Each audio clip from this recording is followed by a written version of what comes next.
Qabu. Ibsu. Asif ta'e. Asin jira. Kamati nagaadha. Kam. Stop. Nagaadha. Sirratna. Jira maal hojjetaa si qofaa kee? Dubbisaan ture boqonnaa fedhiin beeman.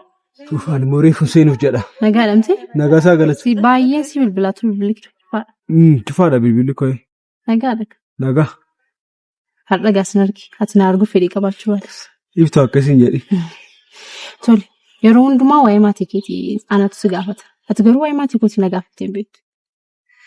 Ta'uu sanarras tana. Tolee natti himi. Maatiin koos akkoo maatii keetii maatii qarshii caalaa jaalalaan beekaman jaalala qaban irraan dhaladhe. Abbaan koo baaseeraa biyya isaafis maatii isaafis hedduu amanamaadha. Abbaan koo addana jiraata jechuun Finfinnee jiraata. Nuti garuu maatii keenyaa waliin Amboo jiraan. Gaaffii keessa gaaffii poolisii fakkaatu sana abbaa kee irraa bartee jechuudha. Akkasuma jedhama. Si caalaan dubbii jallisee dubbadama. Sallee ani siin caalu garuu mee seenaa maatii keetii jalqabdee gidduutti dhiistee naaf itti hime. Rakkoon qabu. Guyyaa biraan siif. Rakkoon qabu miti. Garuu gaaffii tokko si gaafachuu barbaada. Tolee gaafadhu. Harmeen kee waan itti himanii turan.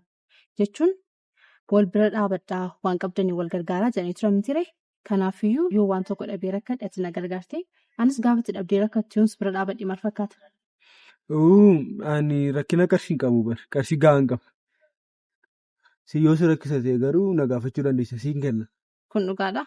Isa dhugaa? Amma yoo naa kenni siin jedhee naan lattaa? Gaaffii maalii qaba kun? Wal bukkee dhaabbachuun aadaa keenya bir. Kun hunduma isaatu duudaa ta'e jijjiirraan dhabe malee siin kennan ture. Akka duudaa ta'an iyyuu argaan ture. Meeqanaa kennuuf murteessi? Murteessine egaa amma siilaa dhulle. Baay'ee qosaan kee namatti tola. Maaliif seentee dubbistu ture amma? Hin seenu. Dubbisuun maal faayidaa maalii qaba yoo sammuutti namaan qabatu ta'e? Jechuun sammuutti namaan qabatu yeroo jettu. Rakkootu jira moo? Rakkoon tokko iyyuu hin jiru. Ati garuu seenii dubbisi. An dubbiseen ture waan ta'eef seenii dubbisi rakkoon qabu seenii dubbisi. Tole anillee seenii dubbisa gara yoo deemtee dubbisne wajjiniin jedheen. Rakkoon qabu.